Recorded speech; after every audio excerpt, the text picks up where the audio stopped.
Okay, so good afternoon everyone.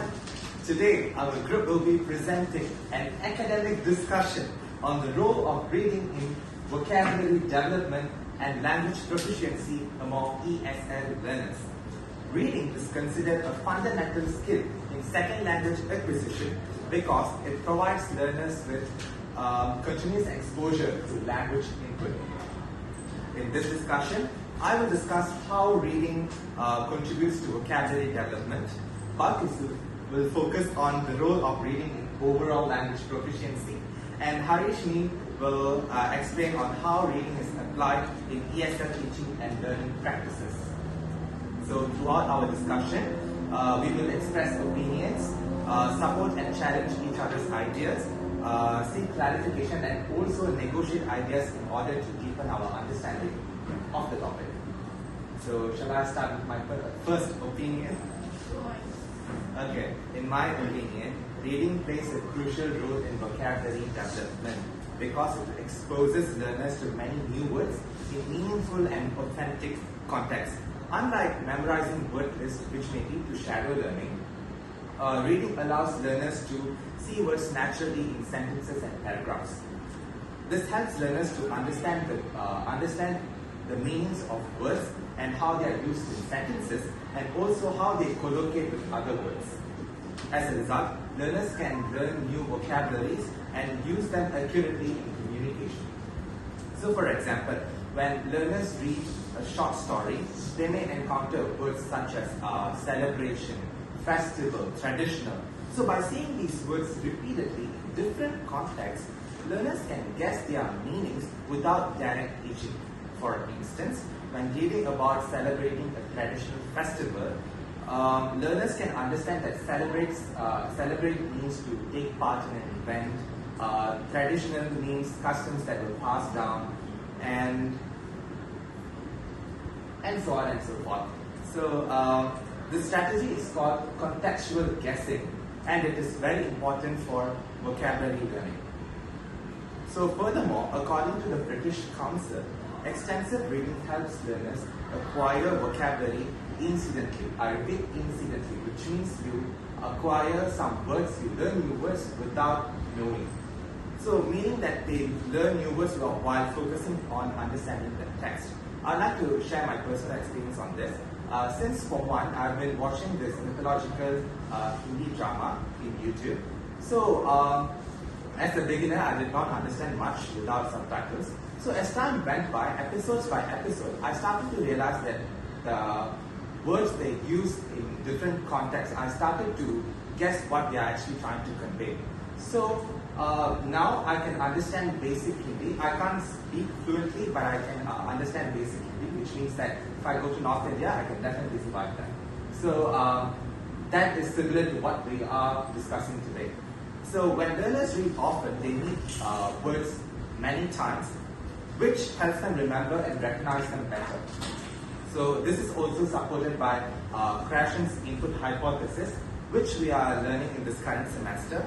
It explains that learners acquire language when they read texts that are slightly above their current proficiency level. So therefore, reading is an effective way to expand vocabulary among ESL learners. Regular reading can help learners build a stronger vocabulary, which also supports their speaking, writing and listening, which are the other three language skills, and also overall language proficiency. So Balkis, based on your experience or understanding, do you think vocabulary acquired through reading also influences learners' speaking and writing skills? Alright, Krishna. Okay, I strongly agree that reading does help in your vocabulary enhancement, because I actually recently found out from a research that teenagers who spend their spare time reading actually know 26% more words than those who did not read at all, based on the researchers at the Center for Longitudinal Studies, or known as CLS. So definitely, from this research, it is proven that people who read and spend their time reading will help in increasing their vocabulary enhancement. But I would like to expand this idea to the overall language proficiency. What I mean by this is that, in my opinion, reading does not only limited to enhancing your vocabulary, but it also helps in building your knowledge about grammar awareness, your comprehensive skill, and also your discourse competence. So this is because when you read, you are more exposed to a lot of text, a lot of literary text. So by exposing yourself to those, you know a lot of sentence structures, a lot of grammar use. And when you expose yourself to the correct sentence structure and the correct way of using grammar, you will have an implicit understanding on how to use the correct sentence structure and also how to use grammar. You will understand about syntax and also grammar. So this exposure is actually critical in constructing sentences accurately and in understanding the nuances of English language. So when you expose yourself more and read more, you can also understand tenses and also expose yourself with cohesive devices such as however, furthermore, in addition. So when you actually encounter all these words, you will expose yourself and you will internalize these words in your real life situation. For example, you will use all these cohesive devices, you will use all this correct sentence structure when you want to write or speak in your academic life or in your daily conversation. So, okay, let me give you an example. For example, when learners who read more, they actually can produce a more complex sentences. This is because they have found a lot of the correct sentence structures, and they can also know how to play with words because they know the correct way to use grammar and the way to structure a sentence. And actually, for me, I am also a reader, so I think it is very common that when you read, you actually when you read a lot of novels or literary texts or online articles, you will have some author of which you are more inclined to in terms of writing style. So when you actually found some author that you like their writing style, it will make you understand what is your way of expressing your words and ideas based on the author. So like when you understand what type of writing style you are more inclined to, it actually helps you to develop your own writing style and the way you structure your sentences. And I think this is a very important thing because you can understand how you want to structure your sentences in a more complex and more cohesive way. So it also provides a better understanding of how to organize your thoughts coherently and present your arguments in a more better manner. So, and also, studies have also shown that there is a strong correlation between reading ability and overall academic performance in ESL classroom.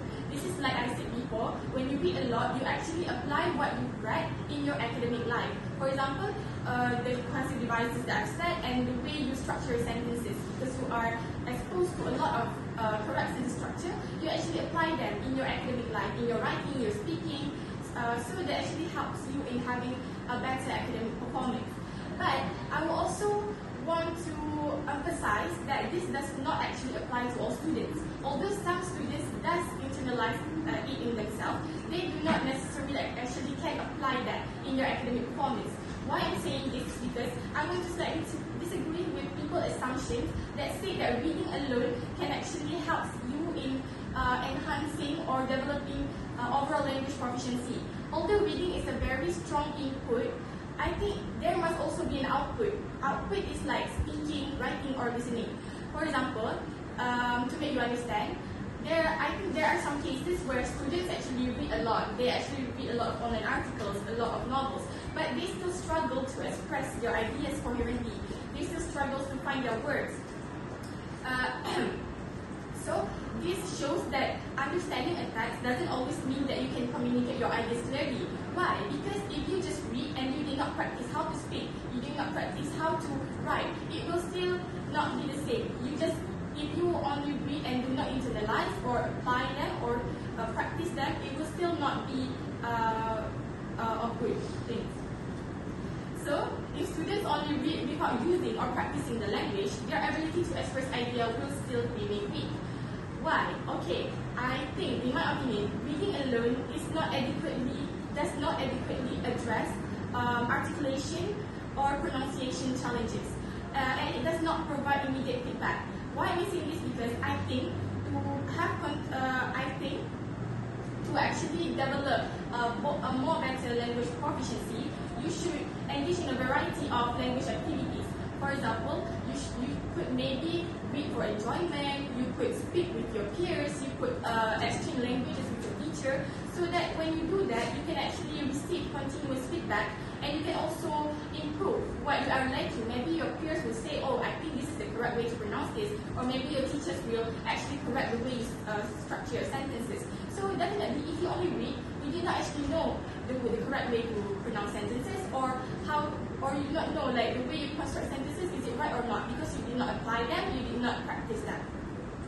So in summary, while reading is actually essential for language learning, it should be a part of a more broader language training. For example, the speaking, listening, and writing. You should always apply them so that it balances. If you only read, it will cause an imbalance because you can only read and you did not actually apply that what you have read. So this can limit their participation in real life communication. So therefore, reading activities should be combined with speaking and writing tasks to support balanced language development. That's why it is very important so that you should not taught language in isolation. You should always include them with writing, listening, speaking, and also reading. Alright, now that we are in this topic, I want to ask Harishni, could you actually explain how teachers integrate reading with speaking, listening, and writing activities in ESL classroom? Thank you, Burgess. I really like the point that you made about reading needs to be combined with speaking and writing tasks. So to answer your question about how teachers can integrate reading with the other three language skills, I believe this is where teachers play a very important role in making sure that reading in ESL classrooms isn't just about reading and answering questions. Rather, reading should be planned in a more meaningful and interactive way with clear stages, which is before, during, and after reading. When these stages are used effectively, reading becomes an active learning process instead of a passive one. The way that this is commonly done in Malaysian primary schools, teachers usually work with narrative, informational, and simple functional text. So for example, when a teacher assigns a reading task for year 4 pupils, for example, a short paragraph about celebrating Hari Raya in the kampung.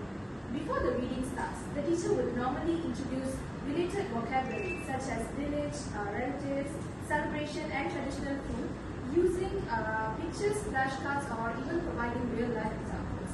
This helps pupils to understand the text better and feel more confident before they begin reading. Then, during the reading stage, pupils read aloud together with the teacher in a shared reading activity. At the same time, the teacher guides them to notice the key points in the text, which will help the next stage, like answering questions based on the text, match new words with meanings, role play a short scene, or even talk about their own festival experiences with their classmates. Because of this sequence, reading is naturally connected to speaking, listening, and vocabulary learning, instead of just being taught as a separate skill. Therefore, teaching using this method can turn reading into a more engaging classroom experience. I would also like to build on Balkis's earlier point that reading cannot alone fully develop language proficiency unless it is integrated with other language skills. I strongly agree with this perspective because in real ESL classroom practice, effective teachers design lessons where reading naturally connects with speaking, listening, and writing activities instead of just functioning as a standalone task. Reading should lead to meaningful language use so that learners actively apply what they have understood. For example, after pupils read a short informational text about recycling, the teacher can organize a small group activity where pupils share how they practice recycling at home. This introduces them to new vocabulary and they will learn how to use it in daily communication. Teachers can also include a listening element, such as playing a short audio clip about the environment before reading, so pupils can connect spoken and written forms regarding the same topic. In this way, one reading text supports multiple language skills in a coherent sequence. Writing tasks can further extend learning, where after the discussion, pupils might write 2 or 3 sentences about why recycling is important, using sentence structures and cohesive devices modeled in text. In addition, teachers can apply the think, pair, share strategy. Pupils first think individually about the question, such as why should we recycle in school, or what are the 4 common materials that can be recycled. These kinds of simple questions actually encourage pupils to think and come up with a logical answer, which enhances their thinking ability. Then they can exchange their ideas with their partner before sharing with their whole class. This process builds confidence, especially among shy learners. This way, the lesson becomes more purposeful and learner-centered. And this is because pupils are not just receiving information, but actively constructing knowledge through analysis, discussion, and expression. Therefore, integrating reading with speaking, listening, and writing transforms it into an active communicative learning experience. Moving on, Krishna, in your opinion, should teachers rely solely on reading for vocabulary learning, or should explicit vocabulary instruction also be included? Well, that is an important question, Harshini. Thank you for that. I believe that reading alone is not sufficient for effective vocabulary learning. Although reading helps learners encounter many new words, some learners may not fully understand or remember those words without proper guidance. So therefore, teachers should combine reading with explicit vocabulary instruction to support learners better. So I would like to provide some examples. So before reading, teachers can introduce key vocabularies using pictures, realiyas, flashcards, and even short explanations, just so that they can get familiarized with those new words. And then, as they read, after reading, teachers can conduct vocabulary activities such as matching, constructing sentences, worksheets, and also word maps. These types of activities can help learners practice and reinforce the new vocabularies that they have just learned. So this combination of implicit learning through explicit instruction can help learners retain vocabulary more effectively. So reading provides natural exposure to words, while proper guidance and reinforcement ensures that they understand and they use the words that they have learned correctly in the future. Alright, and in addition, I would like to add to Krishna's point. Digital reading materials also plays a significant role in two-language proficiency in the 21st century classroom. So, for example, e-books, online articles, and interactive reading platforms provide learners with up-to-date language input and expose them to a variety of vocabulary, text types, and also real-world contexts. So, basically, using digital material resources, students will have a more easy access towards reading materials because they do not need to buy any physical books and they do not need to use money because there's a lot of options in the online website. So they can also access their reading materials anywhere and anytime, even before going to bed. So that actually also increases their motivation because they have easy access to it and they can actually find a variety of texts online. So and they can also have they can also choose according to their proficiency level. So for example, if the learners want to choose simpler text in the beginning, they can just search it in the internet and there will be a variety of choices that can be made. So they can just pick out any simple text that they want to learn from and that they want to read. And as their confidence grows, they can choose a more complex or challenging text to read from. So digital reading platforms usually they also include some like interactive activities, audio support, dictionaries.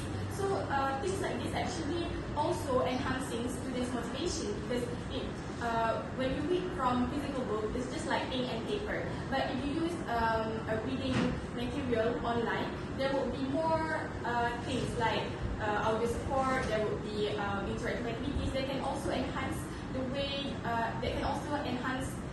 their reading skills and also their vocabulary enhancement. So, as a result, digital reading materials can enhance both language learning and learner autonomy in the modern classroom. This means that the learners take charge of their own learning because they can access the reading materials anytime and anywhere. However, even with all of these advantages, digital reading may also cause some distraction, especially among young learners due to the easy access to games, social media, and other non-academic content. So I think this is a very common thing that happens to all students, even for me, when I want to study using my phones, my laptop, my digital gadget. When we are studying, sometimes there will be a notification that pops up, and that notification always distracts us. And usually, more often than not, we will always click on the notification, and that's when we actually go off track. That's where everything goes wrong. So I think even when learners can take charge of their own learning, I think it is very important that teachers give them guidance, because without proper guidance, students may focus more on entertainment than the learning objectives. Therefore, teachers play a very important role in guiding the students to use digital resources responsibly and effectively, so that they do not go off track. For example, maybe the teachers can set clear reading tasks, monitoring students' activities, and teaching digital literacy skills, so that the students' objective of learning will always be achieved, and they can actually have a proper guidance in how to use digital resources responsibly and effectively. Thank you, Balkis. I would also like to connect this to Krishna's earlier point about explicit vocabulary instruction. So like how he said, while pupils may encounter new words through reading, some of them may not fully understand how to use these words in daily life, or even remember these words without additional guidance or support from a teacher. So for instance, teachers can briefly highlight key vocabulary after reading and ask pupils to use these words in simple sentences or give out short verbal responses. This may help pupils move from recognizing a word to actually using it confidently in context. At the same time, I would also like to link this discussion to the increasing role of digital reading in today's ESL classrooms. With the use of platforms such as Google Classrooms, online storybooks, and educational reading applications and websites, teachers now have more opportunities to make reading even more interactive, personalized, and fun. So, for example, some digital storybooks provide audio narration, highlighted text, and built-in dictionaries. These features are especially helpful for people with low proficiency skills, because they can listen to correct pronunciation while following the text visually. In addition, interactive quizzes or comprehension games which are embedded within digital platforms can immediately check pupils' understanding and provide instant feedback. Moreover, teachers sometimes can assign short online reading tasks followed by quizzes or reflection questions using Google Forms. This not only checks comprehension but also encourages independent learning outside of classroom hours.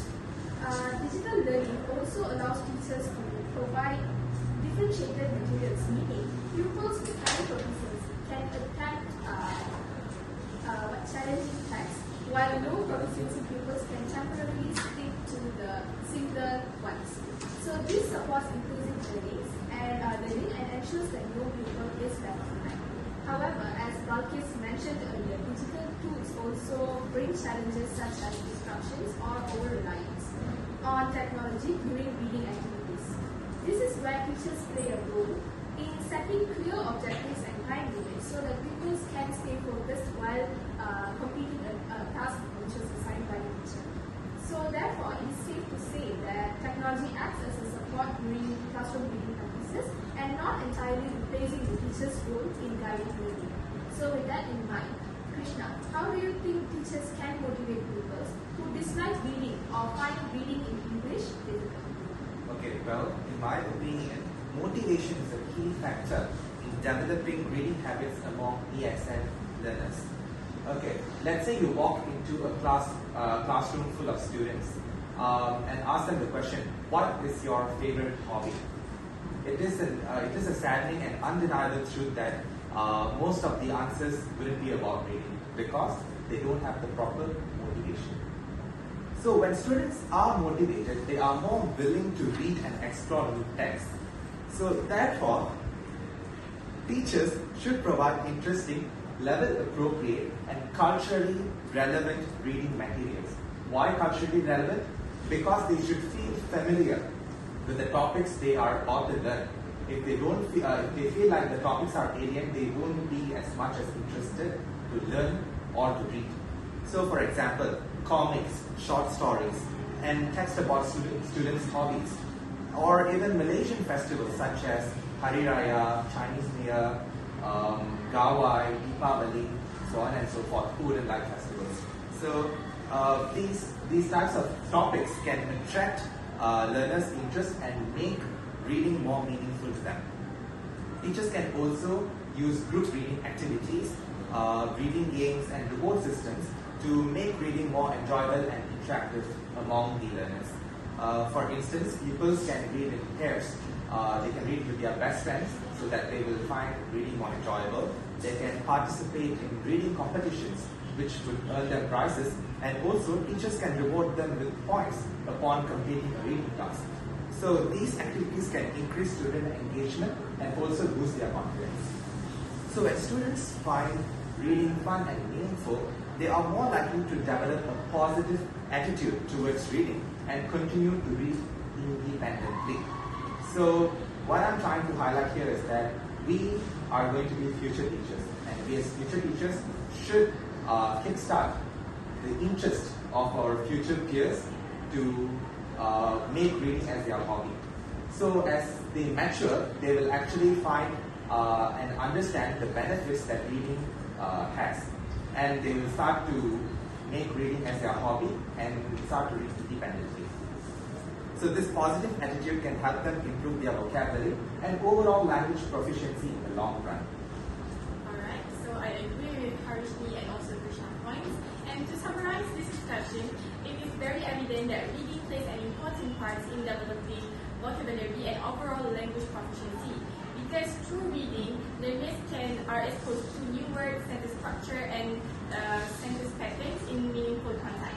So this repeated exposure helps them in understanding words' meaning, improve spelling, and use vocabulary more accurately in speaking and writing. And reading also strengthens comprehension skills and broadens their knowledge.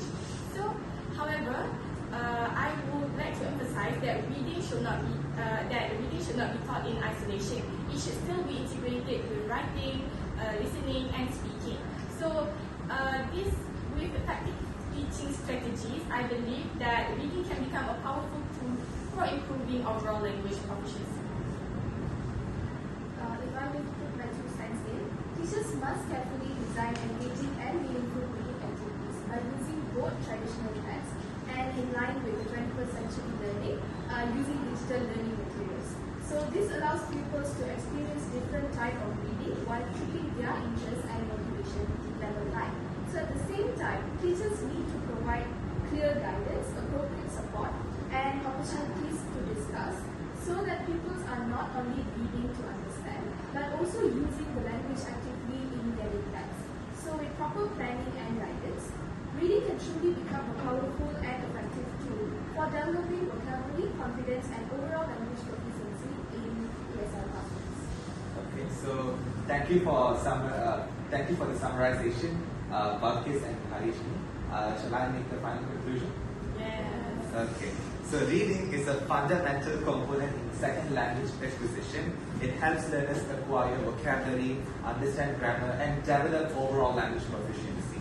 So therefore, promoting reading in ESL classrooms is essential for effective language learning. With that being said, we end our academic discussion for today. I hope the audiences found this discussion insightful. Thank you for your attention. Thank you.